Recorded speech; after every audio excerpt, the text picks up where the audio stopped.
¿no?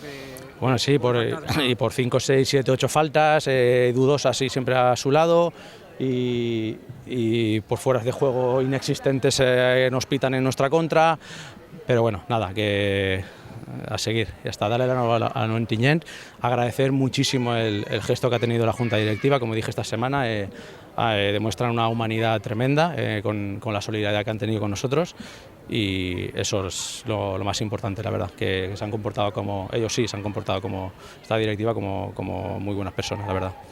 Sí, nosotros estamos muy contentos con todo. Bueno, yo he visto el partido, los jugadores se esfuerzan muchísimo, están tremendamente implicados. Hoy la verdad es que no hemos estado bien en finalización, porque es la realidad, porque no hemos estado bien, no hemos enlazado bien, no hemos ganado muchos duelos, no hemos hecho triangulaciones, no hemos hecho finalizaciones como podíamos haber hecho, pocas, la verdad, porque Ontinyent ha defendido muy bien.